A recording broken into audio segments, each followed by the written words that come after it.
I was on the bandwagon of giving Jared Goff his contract.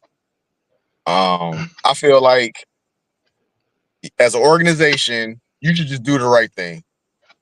Whatever the right thing is, go ahead and do it. Because when you don't do the right thing, when you try to break, status quo and go off and do your own thing, it might work, but 9 times out of 10, you will be safer just doing the right thing. And the Detroit Lions had a playoff caliber, I'm sorry, a Super Bowl caliber team. They had a quarterback who was due for a contract. And then, you look at it from a human perspective. You want this guy to go out there and give his all, but on the flip side, you not committed to him, and you asking him to go out there and show me a little bit more. And on paper, that's a rough sell. So I said, go ahead. Jared said he want to be here.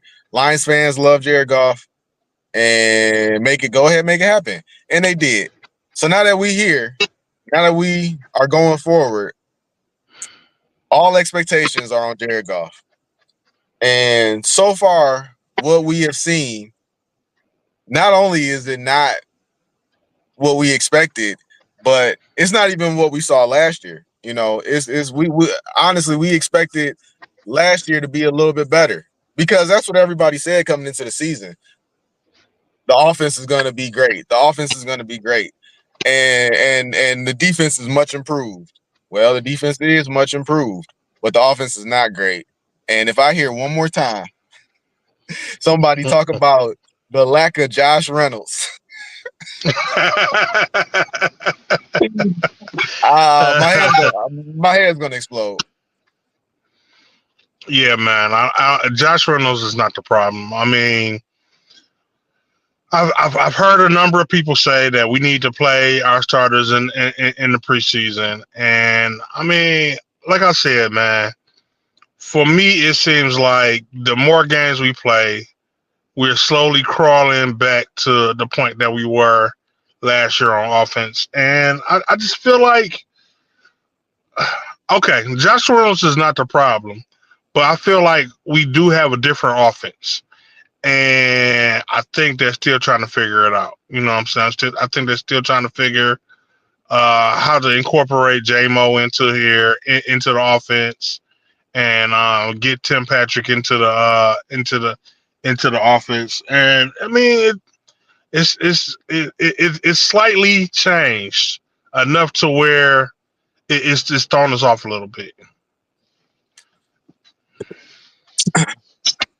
You never want to go and say, "Oh, well, if I just change this, and if I change this, and if I do a little bit of this, that's at that point, you might as well,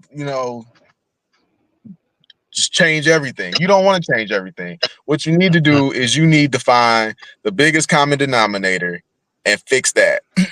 And on the offense, you can either say that Ben Johnson is the common denominator or Jared Goff.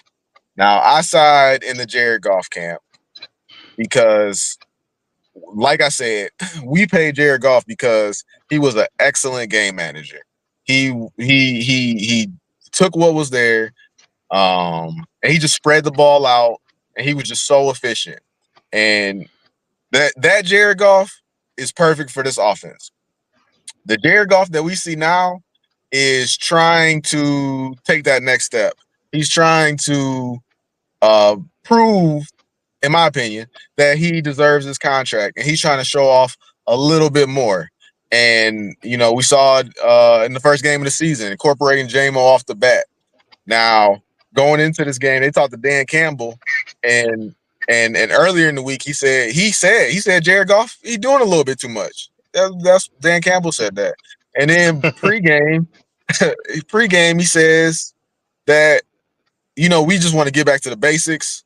We want to give Jared what he's most comfortable with, what he's most accustomed to. And as soon as he said that, I knew in my head right away, oh, J-Mo is not going to be involved in this game because J-Mo is not what Jared Goff is accustomed to. What Jared Goff is accustomed to is Amon-Ra in the middle, Laporta in the middle, and handing the ball off, play action, but tight ends and all of that.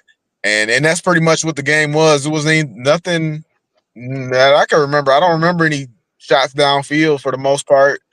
I think they hit J-Mo on like a cross or something like that, if I'm not mistaken. But Yeah.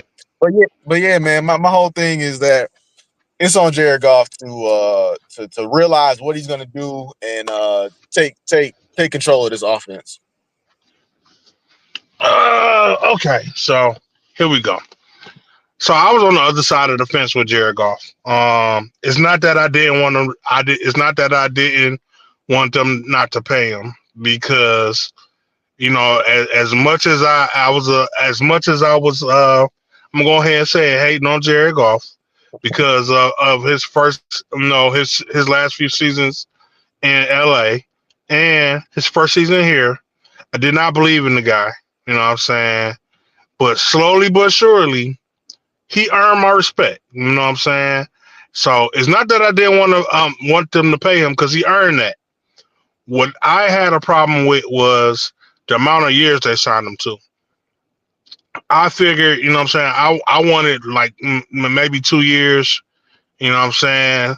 Go ahead and sign him for an extra 2 years. Give Hendon Hooker a little bit of time to develop a little bit more, and we can move on from Jared Goff. But they went on ahead and did the 4 year contract. So we here now. So you know what I'm saying? So I accepted it. So since we here, it's a little bit harder for me to move to I mean it's just like you got to deal with it now. So yeah, man, Jared Goff has missed some assignments. He's missed some passes, and I think he'll get it though, man. That's the thing. I'm not worried about it because over the last 2 years he's shown that he's in there. He's shown that he's got it. But the exactly what's happening is what I was afraid of in the first place. He got paid, um, and he's reverting to what happened in LA. And then you change some of the pieces of the offense, and he's having trouble adjusting to that. You put J-Mo in instead of somebody who's familiar with Josh Reynolds. Once again, Josh Reynolds is not the problem, but it is a different piece. And then you've lost part of the line. Uh, James Jonah is not here anymore. You know, so he went to LA, and you replaced him with, I mean, what's his name, Zeitler? Mm-hmm. Yeah, Yeah, man. I'm not impressed with him, man. I haven't seen him protect Goff as good as the line has taken a step down as well. And we all know when you don't protect Jared Goff all the way, he's gonna get flustered and he's gonna make some bad decisions. yeah. I'll agree with you that the line is going down a notch. But if it's at 100, I feel like Zeitler has, the addition of Zeitler has only taken I don't even want to say it's taking it down, but the line play has been a little bit less than it was last year. But at the same time, it's still, still what it is. And even Zeitler, I've been looking at him too as well, not directly at him, but more so, when we see a false start. To his credit, it's never Zeitler. It's always Decker, um, Glasgow. So I haven't heard Zeitler's name called once, and that's not necessarily a bad thing. But to your point earlier, though, I would ask you, as far as the years on his contract, outside of Deshaun Watson, because his contract is fully guaranteed. When was the last time that somebody got signed to a contract quarterback wise, and the team was just stuck with him? You might have to play out a year or two, but at some point, quarterbacks are movable because everybody needs a quarterback. There are plenty of teams right now that would love Jared Goff, and I'm not trying to trade Jared Goff or anything right now, but my whole purpose of bringing it up is that we signed Jared Goff because people say you can't put a rookie, essentially in on a Super Bowl caliber team. And when I hear that, I think, well, yeah, you can't put a rookie because you need somebody that's going to command the offense, you need somebody that's going to take care of the ball, and you need somebody that's going to be efficient. And none of those three things are what we're getting from Jared Goff right now. Now, I'm not saying put Hendon Hooker in. I'm not saying trade Jared Goff, but I am saying, well, you telling me Hendon Hooker couldn't go out there and throw an interception in the game? Or you telling me Hendon Hooker couldn't go out there and hand the ball off to David Montgomery and Jahmyr Gibbs and throw swing passes in the backfield? Like, and there's no way you telling me that Hendon Hooker couldn't go out there and take a sack in the pocket when the pocket breaks down. If anything, Hendon Hooker can get out of that pocket, and Hendon Hooker, what I've been saying from day one, Hendon Hooker could be that guy that you don't have to scheme up. You don't have to manufacture a deep ball to JMO. Hendon Hooker could just do that off the fly. So I'm not saying put Hendon Hooker in. What I am saying is that all the things that I was told about Jared Goff and all the things that I saw from Jared Goff last year that earned him this contract, I'm not seeing this year. And I said it in the last podcast, and that is that it's better that this is happening now than later in the season. Because to your point, I do think Jared Goff will get through this. I do think that we will see the efficient Jared Goff that we've seen before. But at the same time, I am watching. And this week against Seattle on Monday Night Football, this is a big game.